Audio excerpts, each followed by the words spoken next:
Hi, I'm Shiv Gaglani. Thanks for checking out our Raise the Line interview series, in which me and my co-host, Osmosis Chief Medical Officer Dr. Rishi Desai, explore how to strengthen our healthcare system with some amazing leaders in medicine, technology, education, and government. And they have some great advice for people starting careers in healthcare as well. I hope you'll watch these highlights and then go listen to the full podcast interview wherever you get your podcasts. Hi, I'm Shiv Gaglani, the co-founder and CEO of Osmosis, along with our Chief Medical Officer, Dr. Rishi Desai.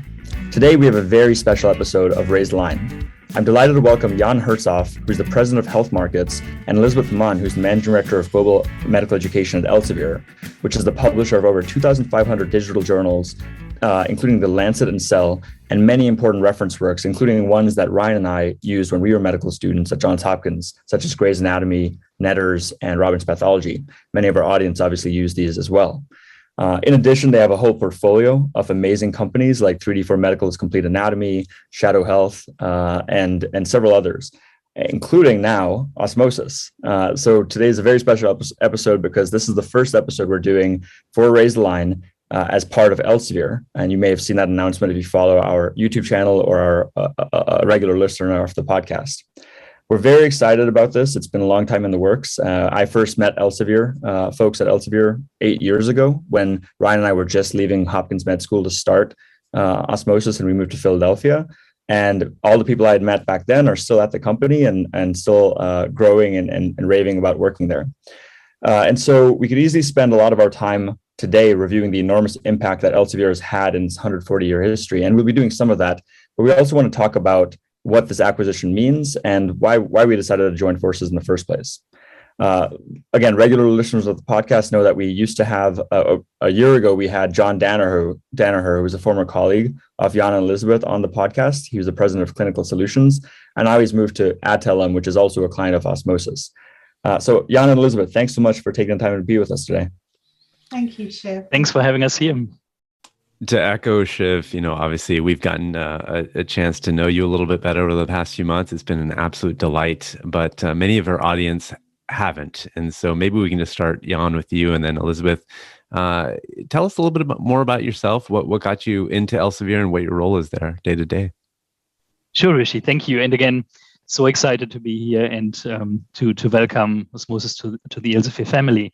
So yeah, a little bit about myself. So born in Germany, small village. A lot of family members were from healthcare backgrounds, in fact.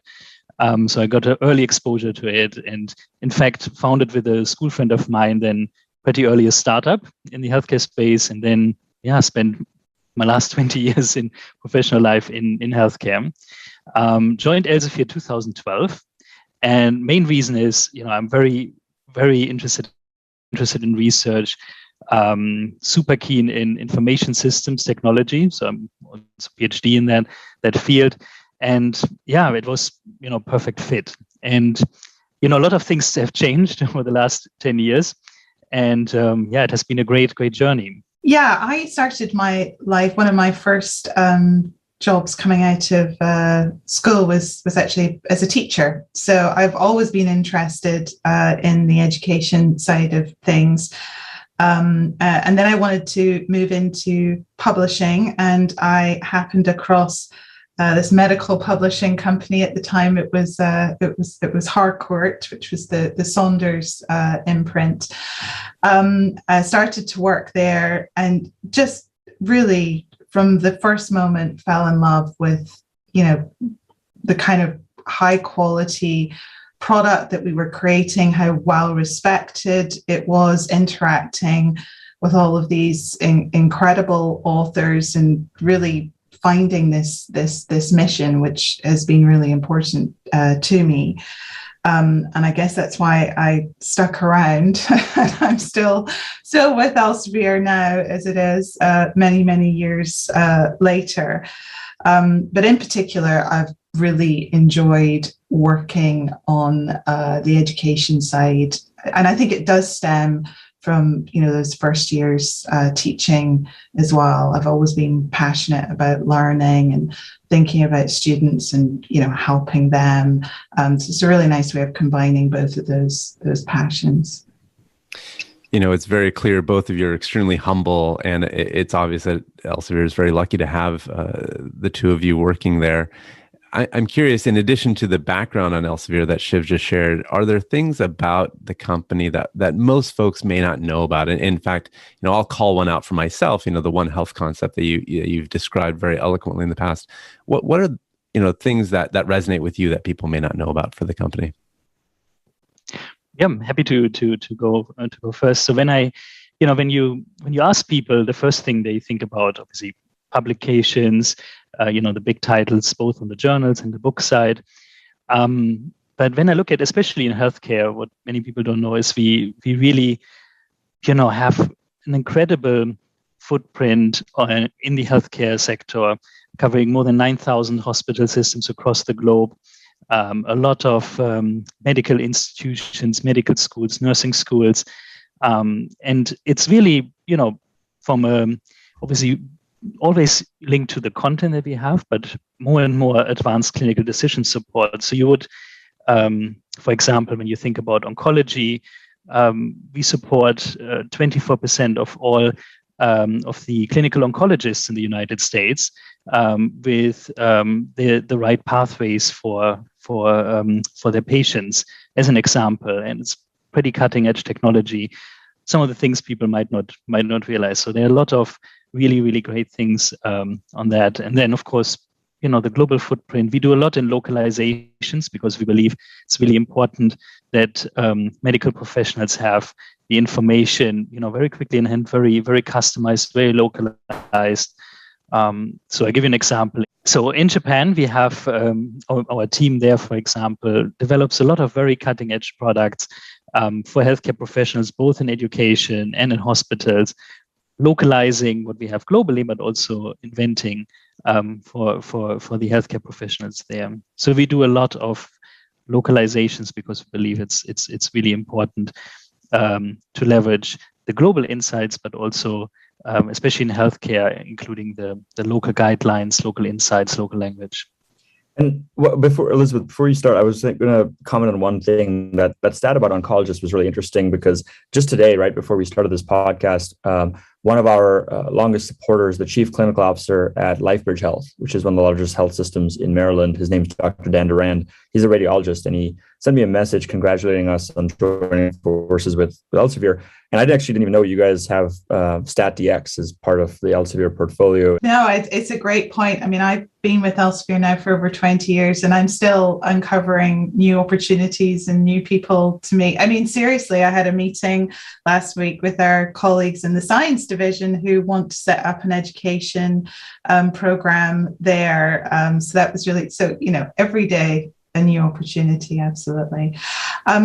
Just to your original question, though, going back to that, to me, it's also about the people and the integrity of the people who work at Elsevier. And I think that's something that people perhaps don't know. I mean, I've never met such a group of committed individuals to presenting the highest quality content and solutions. They care deeply about that, but they also care deeply about creating, a common understanding, a trusted, fact-based, it's a constantly moving forward place that people can go to trust trustworthy information. And I think that's so important. And yeah, it's always about the people that you work with.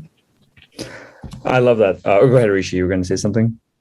I was just going to say that's an interesting issue because, today trust and integrity in science has never been more important. And I'm just curious how that feels as a company, as employees at a company where that is the cornerstone of what you do and what you present in the world.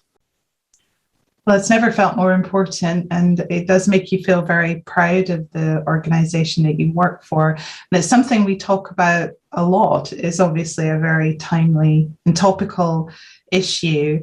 And I think in a way we're loving it. It's kind of given us a new lease of life and enthusiasm. And I think it's something that's really the team is really engaged around and wants to participate in. So there's a lot of energy around those discussions, but good energy. Again, I'm really glad to hear that. Both the emphasis on people, Elizabeth. I mean, this was one of the two major criteria we had when we were deciding on a partnership. Osmosis prides itself on how we treat our teammates like customers or like our end users, and we treat our end users and partners like teammates because we all ultimately are trying to raise the line and improve healthcare capacity. So we take that very seriously. The second thing I really wanted to consider when we were looking at this partnership was longevity. We've spent a lot of years building the Osmosis audience and the brand and the partnerships, and wanted to make sure that the next partner we chose to work with cared about that and wanted to maintain a strong legacy of what we've built long after any of us are gone. And so Elsevier has certainly proven that only 45 out of every million companies have lasted for over 100 years, so less than 0.005%, and Elsevier is one of them. So the next question, maybe Jan, you could start with it, and Elizabeth, you can add if there's anything else that he hasn't covered. What is the secret behind that legacy? How does a company last for over 140 years? Shiv, there's a really interesting article I think it was 1995 in Forbes magazine, where they asked the question about Reed Elsevier, so overall mother company, but of course Elsevier a big part of it. If Reed Elsevier would be the first victim of the internet, and it was 1995, and I think shortly after the first electronic resources came out, and in fact now looking across the company, 80% of all what we do is fully digital. Now, what's interesting is I think it's all about reinvention. And I can give you a very concrete example from medical education. I started to be responsible for the medical education business that Elizabeth is now heading in 2016.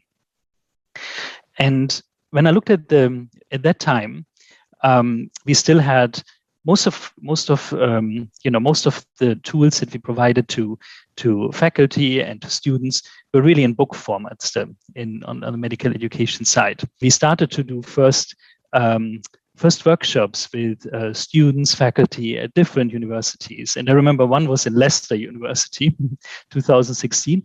Leicester, you might remember, Leicester was the football club, the famous football club that won the Premier League, in fact, in 2016. They were one of I don't know what the comparison would be in the United States in American football, but a very unlikely winner of the Super Bowl, I guess. They won in that year. And we had these sessions where we had our designers there, and we had faculty members, we had medical students from different years. And one of the pictures that we started to draw was really the foundation of our future vision of how we can support and help to transform medical education for both the educators and the students. And we then started to continue to interview and discuss with medical students and faculty across the globe, had design partners. And then, our first digital offering really in that space was built after that, a clinical key student. And that enabled us to then transform, but then also enabled us to further look beyond. And that was, in fact, also the first time when I heard about Osmosis during that time. So we looked at different offerings. One big one was indeed around anatomy, where we have Grace Anatomy, Netta, and how we can further visualize that and further really improve how students learn and help them to learn and help faculties to make it most engaging. And that's when we came across 3D for Medical, and it was one of the companies that we then partnered with a few years ago. But it's one of the small examples of reinvention, and I can give you countless examples of that during the history. So we constantly reinvent and challenge us. I really like that. I mean, and actually, while you were talking about the Leicester example, which is interesting, I looked up on our admin page. We have over 1,000 students at Leicester who've registered on Osmosis and watched 22,000 videos. So it's no surprise that you heard about us, during that whole experience. And you preempted my next question. Obviously, we're thrilled at Osmosis to be joining Elsevier, given all the things we talked about today and in the announcement video. But how did you first learn about Osmosis, and what are you most excited about with regards to the potential? Elizabeth, and then we'll go to you, Jan. Yeah. So I first heard about Osmosis maybe about 3 or 4 years ago. And it was really because of the incredible reputation you had with students. So we were talking to a lot of students at the time. We were thinking about our own digital platforms, and we just kept hearing your name being mentioned and the videos, and you were clearly doing something that we weren't doing, and there was something that was incredibly unique. And then you did an incredible thing. You started to create a fan base within Elsevier, which is unusual for a competitor. We would be like, oh, what's Osmosis up to? We just were incredibly impressed with what you were doing and how you were approaching the whole idea of, boiling down complex topics and, this increasing breadth of information surrounding health education, and breaking it down into these kind of very easy learning micro modules, just incredibly clever. Other people, and including us, we write whole chapters on a topic, or someone would video a lecture on a topic, and you can get it covered in 5 minutes. So look, that's magic. That's actual magic.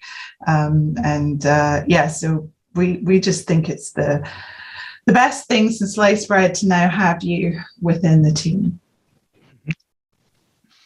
Well, the love definitely flows both ways. We've got a huge fan base inside of Osmosis for Elsevier, and probably the fan leader is myself, because I grew up on these products that you guys created, and it's trained me. And I was thinking about this, and it's not just trained me, it's trained all my mentors. And frankly, it's trained all my mentors' mentors. And so, as a company goes, it's a pretty impressive thing that you've put together, and that longevity that Shiv was speaking to and Jan was speaking to as well. With transitions, there's always a lot of curiosity around like what's to come. And you've gone through this before. We as a company have not.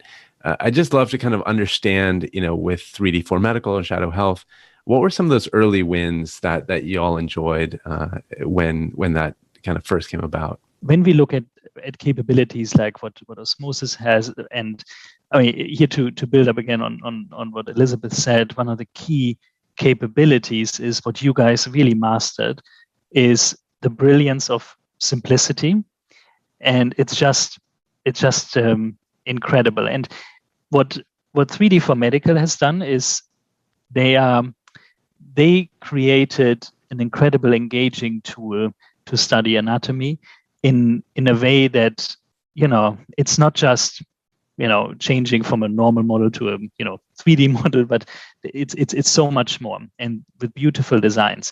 Now, so when we look at these capabilities, one big thing is our plans are always of where can we invest, where we can help more students with these tools and capabilities. So, for example, with Complete Anatomy, a few things that we did were leveraging the localization capabilities that I mentioned before. So in a very short year, and the team looked really at, okay, what is the toughest localization, and what's one that is fairly easy, and then let's do both. Yeah? And then we are able to actually do anything. And they chose Complete Anatomy for the Chinese market and for the Spanish markets. And in a really, really short period of time, the teams worked together on these localizations to then enable, students from Mexico City to Beijing, everybody to also really enjoy the capabilities of Complete Anatomy. And another one is when we think about inclusion diversity. It was for 3D4 Medical, given it was a startup, it was for a long time very challenging to actually have enough resources on the product roadmap to create a female model for 3D4 Complete Anatomy that would deliver on their highest standards. So what we then ensured was that on the roadmap, we would put enough investment behind it that the team can actually fulfill that vision and do it. And in fact, in a few days' time, we will launch for Complete Anatomy the first female model, which is a really, really exciting piece of news. Yeah, I mean, these are just some of the examples. So we really think about how can we make it more accessible through localizations, etc., but also how can we look at from an inclusion diversity perspective what we can do, but also from how can we leverage these capabilities also in other products. You mentioned StatDX, for example, for radiologists. You can do a lot of really great innovation if you link up these different parts of the portfolio. And we do that together with the medical students, with the medical faculty, with the physicians, with the nurses, globally across different countries. And on that, before you answer that same question, Elizabeth, that's again one of the major appeals. That specific example where I spoke to Niall, one of the founders of 3D4 Medical, who's still at Elsevier over 2 years later, which we're excited about, him and several managers that came in through that acquisition. And that example of both investing in diversity, equity, and inclusion for their product, as well as the localization. As you know, our big, hairy, audacious goal at Osmosis is to educate 1 billion people by 2025. And it's much easier to educate 1 billion people by 2025 if you can get your content localized into Chinese, Spanish, Portuguese, and other languages, Japanese, because then you'll get more people who can consume it. And we have a lot of those kind of organic initiatives in Chinese and Vietnamese and Arabic, but having the expertise and resources that Elsevier brings, I think will hopefully make this a reality at Osmosis, something we've dreamt about for a long time. Back to you, Elizabeth. Yeah, no, I was just going to say, I think what we bring to the table, obviously, is that the money to invest and the scale.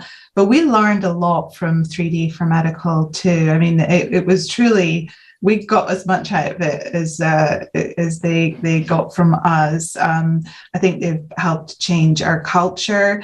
Their focus and emphasis on research and development has been fantastic.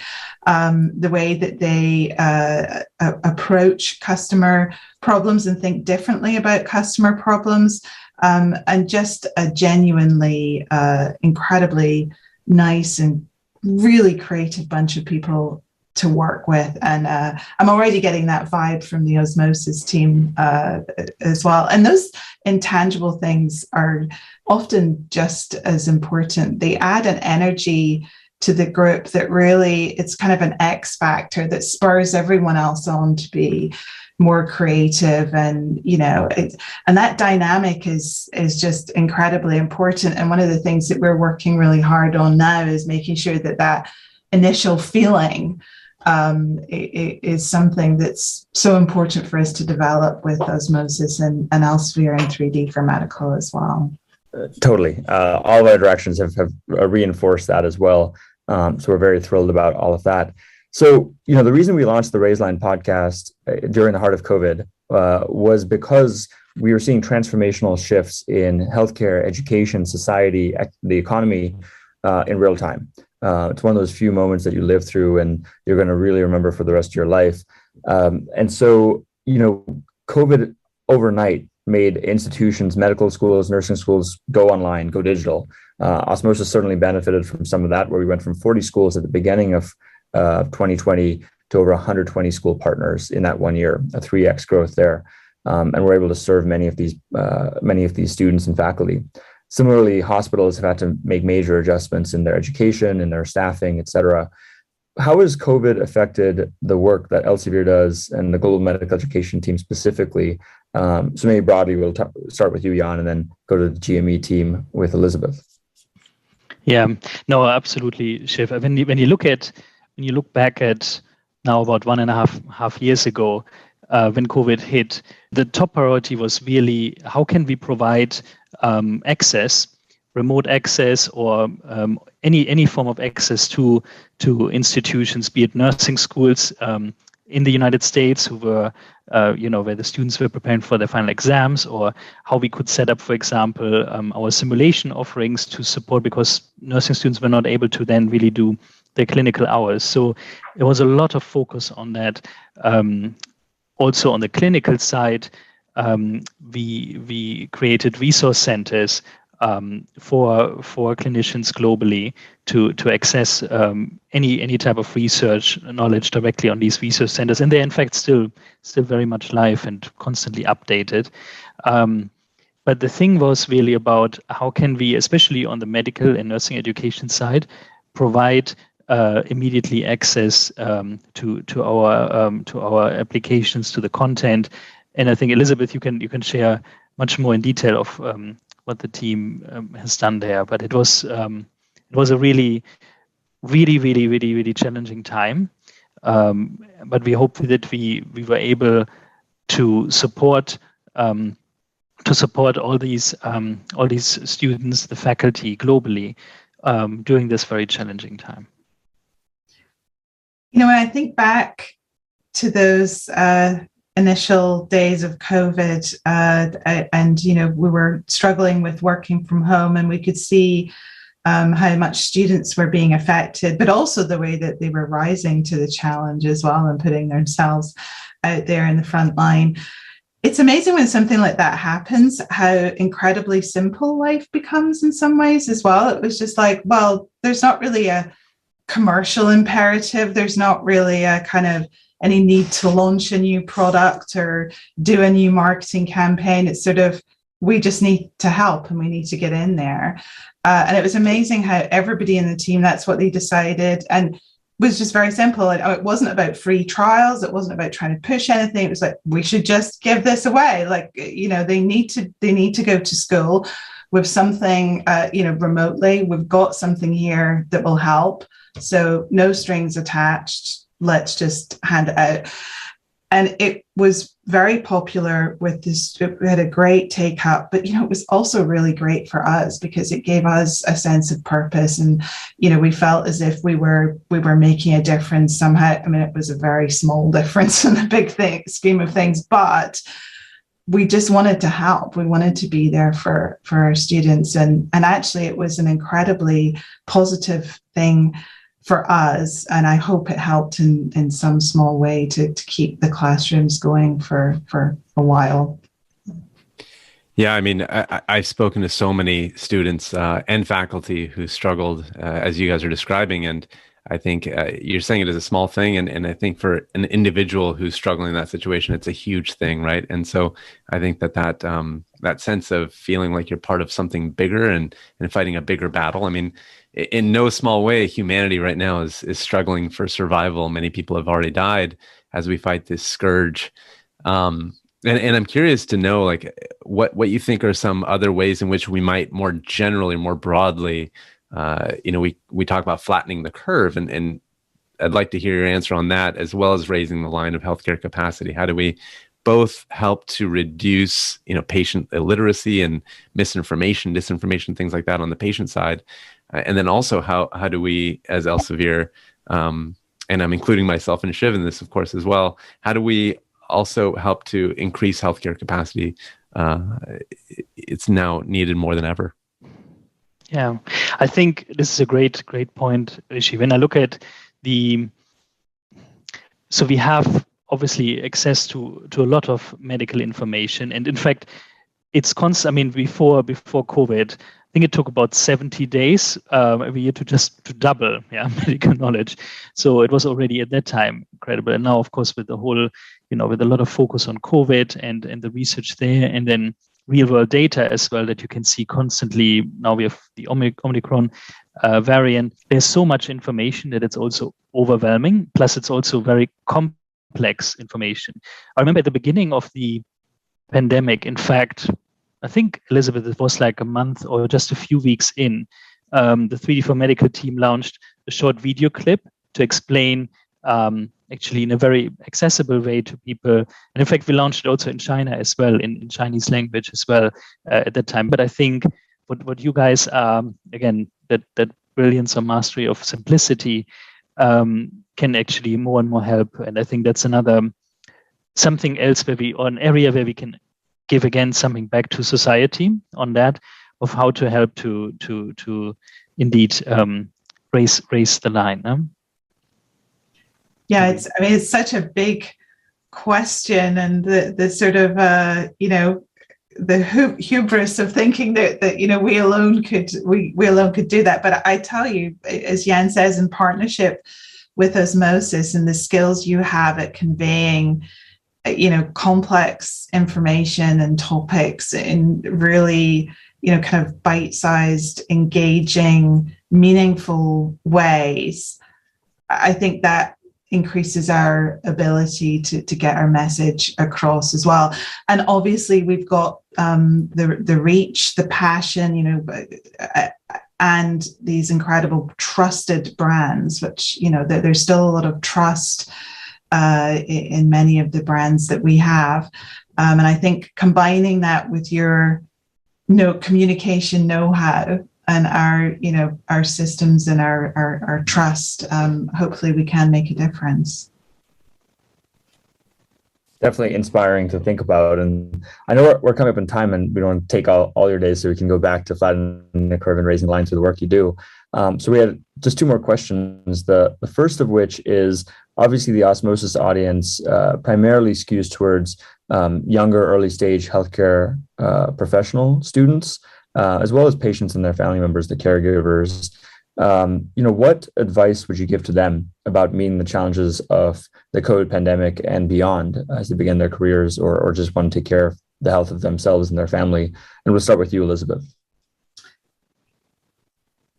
I think I would say to students in particular, but actually patients too, you're not alone. You're part of a global community, and that's something that I've appreciated so much working at Elsevier with all of our different offices and healthcare communities around the globe that we take our authors from and that we engage with locally as well. We see common trends in both in terms of education and in learning across the globe. So I think feeling part of that community, because it's an incredibly stressful thing being a medical student, and we hear that all the time. So I think kind of learning from people and feeling part of that community is important. I would also say, that I find, Shiv, your story and obviously Ryan's story as well, about how you started Osmosis to be incredibly inspiring too. I mean, you thought of new ways of tackling the problems that medical students were facing. You didn't sort of just say, okay, well, that's it. We find this challenging, but it's just the way it is. You went out there and changed things. And we talk to students all the time, and they're always coming up with, I love this actually about medical students. They're the most innovative and entrepreneurial people as well. We run hackathons, and they're always coming up with new ideas for new apps and really good ideas as well. So yeah, I would encourage those students to keep innovating, keep pushing, keep changing. And how about you, Jan? What advice would you give? I mean, it starts first with, I think, from a purpose perspective, especially in the world we are living in, there's probably no better profession, and it's so critical. Everything, every day, what you do and what you're going to do after your studies, and it's incredibly hard, as Elizabeth said. So it's especially now, it's incredibly tough in many parts of this world. It's about not giving up, but it's working. It's indeed realizing that there are, Elizabeth mentioned the hackathons, some of the challenges we do globally. We see that all the time when you link, medical students that are in India, in the United States, in Iceland, wherever, get a lot of messages after those initiatives from people, how much they value these global links and global collaborations. And that's another important thing. And yeah, and then I think the key is, I mean, we are here. So you have us as a partner on your side. We want to work now here together also with Osmosis and others to really support you through the educational journey, through your professional journey, be there and support you. And also looking forward to your ideas and your suggestions that you have, how we can make your life easier and better. And then, of course, if they're entrepreneurial-minded people, or if you're interested in product, we always look for incredible people. Absolutely. So we're always free to apply. We have a lot of healthcare professionals also in our teams. So that's, of course, always another venue. But I would also really thank you for all the work that you're doing day for day and also going forward in the future. And we're there. We have a lot of entrepreneurs in the audience, so you heard it here first. Jan and Elizabeth are ready to welcome your ideas, so that's great to hear. Now, I'd like to just kind of end with anything that we might have missed, anything that we haven't covered in this conversation that you feel like our audience would definitely kind of miss out on if we didn't cover. Feel free to share. Well, maybe just building on what you were saying before, Jan, about those ideas, and I think it's about rethinking how we use technology as well. I think that's very interesting. Whether we're harnessing the power of video or 3D visualization, or what's the next thing? How can we make it easier for you to learn? The textbook's done a really phenomenal job for the last couple of 100 years, but we are beginning to move away from that now. And I'm thinking about visual reality opportunities here. What are your ideas? Where are we going to go next? How can you change the narrative, change the way that you learn? Because it will come from students. I'm convinced of that. It won't be something that Jan or I come up with in the head office. So yeah, you drive that. We're here to listen, and partner with you to make life easier. Awesome. Anything to add, Jan? I think we have covered it all. It's really was a great conversation with you guys, and again, very humbled to be here, and also very excited to see what we can create together, and also with the audience help. Really looking forward to it, how we can raise the line. That's a great note to end on. Well, again, we really are very excited about beginning this next chapter at Osmosis with you and your teams at Elsevier and becoming part of it. So, and we'd also like to end by thanking our audience for all the support they've given us at Osmosis. Whether you're a faculty member, a student who's interested in going into a career in healthcare and raising the line, or even a patient who's just interested in the general healthcare system and education system that we play in. So Jan, Elizabeth, thanks so much for taking the time to be with us today. Watch this space for everyone who is following along. And with that, I'm Shiv Gaglani with our Chief Medical Officer, Rishi Desai, saying thank you for checking out today's show. Remember to do your part to flatten the curve and raise the line. We're on this together. Take care.